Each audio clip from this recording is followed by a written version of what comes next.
Assalamualaikum warahmatullahi wabarakatuh. Saya Clarina Julatuti Pratiwi dari Sistem Farmasi Reguler A 2018. Di sini saya akan menjawab soal ujian tengah semester atau UTS dari mata kuliah IRP. Baiklah, langsung saja. Untuk soal UTS-nya, jika diketahui untuk memproduksi barang D diperlukan bahan baku A, B, dan C, di mana kondisi keperluan dan karakteristik setiap bahan baku tersebut adalah sebagai berikut. Dengan komposisi struktur produknya, yaitu D, dengan arah panah 2C dan 3B, dan dari 2C akan menghasilkan item A. Untuk masing-masing bahan baku A, B, dan C, tentukan nilai-nilai netting, loading, offsetting, dan exposure-nya. Untuk netting dan offsetting dari produk D, dari kebutuhan kotornya itu pada bulan pertama yaitu 10, bulan kedua 15, bulan 3 20, 4 15, dan seterusnya. Dengan jumlah penerimaan persediaan itu di bulan 3 sebesar 25 produk. Dan persediaan di tangan itu sebelum bulan pertama itu 18. Jadi untuk mencari kebutuhan bersihnya itu seperti biasa, persediaan di tangan dikurang dengan kebutuhan kotor. Di persediaan di tangannya bulan pertama itu 8, dikurang dengan 15 karena ini kurang, maka dibutuhkan kebutuhan bersih sebesar 7 produk. Yaitu selanjutnya di bulan ketiga 25 dikurang 20, sisanya 5, dan untuk bulan keempat 5 kurang 15 kurang 10, maka kebutuhan bersih untuk bulan 4 itu adalah 10, dan seterusnya. Untuk offsettingnya itu diberitahukan bahwa lead time-nya itu adalah 1 bulan. Jadi untuk perencana pemesanan produk D ini akan direncanakan 1 bulan dari jadwal kebutuhan bersih yang dibutuhkan. Selanjutnya, loading produk D itu menggunakan metode FPR, yaitu intuisinya sebesar 4 bulan. Jadi lotnya itu kita perkirakan untuk kebutuhan bersih sebesar 4 bulan ke depan. Jadi untuk bulan ke depan yang pertama itu ada 17 produk, jadi lotnya itu kita akan 17, jadi 17 dikurang 7 sisanya 10, dan 10 dikurang 10 sisanya 10, ya sisanya 0.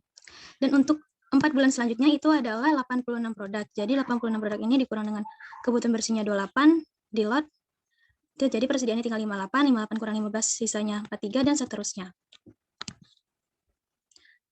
Selanjutnya untuk netting dan offsetting komponen 2C, kebutuhan kotornya itu didapatkan dari nilai offsetting yang ada di produk D.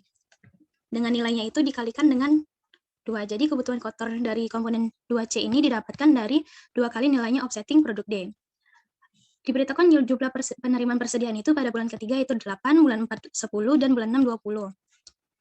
Jadi seperti biasa perhitungannya, untuk kebutuhan bersihnya pada bulan 1 itu 14, bulan ketiga itu 12, bulan keempat itu 46, bulan kelima 30, dan seterusnya. Dan diberitahukan bahwa offsetting atau jadwal penerimaan pemesanan itu lead time itu 1 bulan. Jadi untuk perencanaan pemesanan produk untuk komponen 2C ini dilakukan 1 bulan sebelum jadwal dari kebutuhan bersihnya.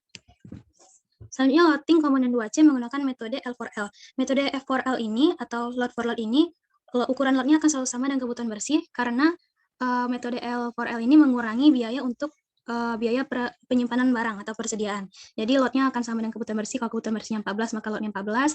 Kebutuhan SP 12, maka ukurannya 12, dan seterusnya. Untuk netting dan offsetting dari item A, kebutuhan kotornya itu didapatkan dari nilai offsetting dari komponen 2C dengan nilainya itu adalah 1. Diberitakan jadwal penerimaan persediaan itu pada bulan ketiga 15 dan bulan ke-6 20, dan persediaan di tangan itu 22. Untuk mencari kebutuhan bersihnya seperti biasa, 22 dikurang kebutuhan kotor 14 dihasilkan 8, dan 8 dikurang 12 itu kurang, jadi dibutuhkan kebutuhan bersihnya itu 4, dan seterusnya. Dan diberitahukan offsettingnya itu lead time-nya 2 bulan, jadi untuk pemesanan produknya itu perencanaannya itu 2 bulan sebelum jadwal kebutuhan bersihnya. Selanjutnya, loading item A menggunakan metode EOKI. Metode EOKI ini adalah mencari nilai lot berdasarkan hasil perhitungan dari biaya pemesanan dan biaya penyimpanan serta kebutuhan bersihnya. Rumusnya seperti ini, EOKI sama dengan 2 dikali D dikali K per H menghasilkan akar 200. Akar 200 ini hasilnya 14,14. Jadi kita bulatkan ke atas, jadi lotnya itu 15. Jadi lotnya itu akan bernilai sama pada setiap perhitungan lotnya sebesar 15. Jadi ukuran lotnya 15 dikurang 4, maka persediaannya 11, terus dikurang kebutuhan bersihnya lagi, ini kurang, jadi dari lot sebanyak 15 lot, dan hasilnya 15, dan seterusnya. Selanjutnya, netting dan offsetting komponen 3B. Nilai untuk kebutuhan kotor komponen 3B ini didapatkan dari nilai offsetting dari produk D tadi, dan dikalikan 3 nilainya. Jadi didapatkan seperti ini kebutuhan kotornya, dan diberitahukan jumlah penerimaan persediaan itu pada bulan kedua itu 10, bulan keempat itu 10, bulan ke-6 20, dan persediaan di tangan itu 18. Jadi untuk mencari kebutuhan kebersihannya seperti biasa, 18 dikurang 27 kurang, maka kebutuhan bersihnya 3, 10 dikurang 30 kurang, jadi kebutuhan bersihnya 20, dan seterusnya. Dan diberitahukan untuk perencanaan pemesanan produknya atau offsettingnya itu lead time-nya 2 bulan. Jadi perencanaan pemesanan produknya itu dilakukan 2 bulan sebelum jadwal dari kebutuhan bersihnya. Selanjutnya, loading komponen 3B menggunakan metode FOQ. Metode FOQ ini ukuran lotnya itu berdasarkan intuisi atau pengalaman dari perusahaan tersebut. Jadi, di sini diberitahukan bahwa nilai intuisinya itu adalah 20. Jadi, ukuran lotnya itu 20 dan nilainya akan selalu sama. Jadi, untuk mencari lotnya seperti biasa, di 20 kurang 3, hasilnya 17. Terus 17 dikurang 20. Karena kurang, jadi kita lot lagi sebesar 20 dan menyisakan 17. Dan ini periodenya akan, di sini lotnya itu akan selalu sama, sebesar 20, tapi hanya saja pada masa periodenya, lotnya aja yang berbeda periodenya. Untuk explosion, yaitu dengan struktur komposisi produknya itu seperti ini, maka dari produk Y ini akan menghasilkan explosion untuk komponen 2C dan komponen 3B. Dan dari komponen 2C ini akan menghasilkan struktur produk untuk item A. Jadi untuk dari struktur tersebut, dari struktur ini nih, akan saling berhubungan. Jadi D akan melengkapi 2C, dan 2C akan melengkapi A, dan D akan melengkapi 3B. Untuk struktur explosion itu sebagai berikut.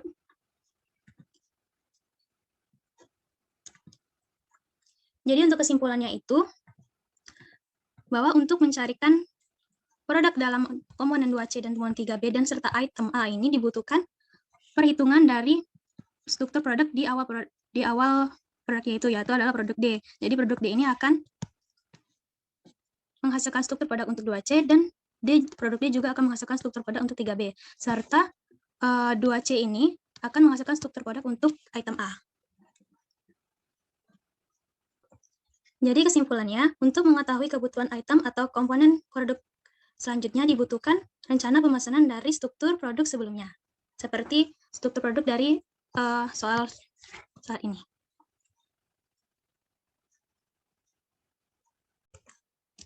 Selanjutnya, jelaskan maksud one input multiproses dan contoh implementasinya pada sistem informasi rumah sakit. One input multiproses adalah suatu kegiatan yang hanya dengan satu kali input data pada komponen sistem. Sistem tersebut dapat melakukan berbagai kegiatan secara otomatisasi terhadap modul yang terintegrasi pada sistem tersebut, tanpa campur tangan user lagi sebagai pengguna sistem.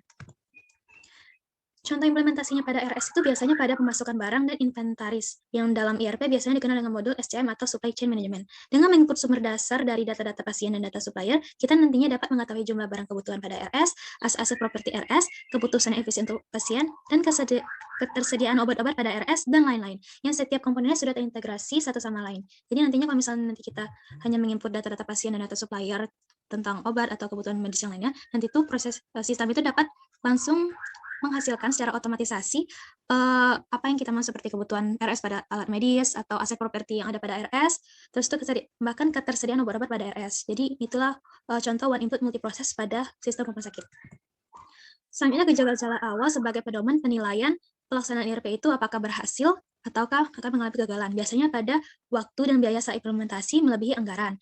Kurangnya persiapan dalam segi user, tidak sejalannya antara strategi operasi dan desain proses bisnis, terus juga top manajemen yang tidak komitmen, minimnya analisis strategi bisnis perusahaan, proses seleksi software yang tidak berjalan dengan baik, software yang digunakan tidak cocok dengan proses bisnis, kekurangan sumber daya manusia, minimnya pelatihan dan komunikasi selama implementasi, kegiatan sebelum implementasi tidak berjalan lancar.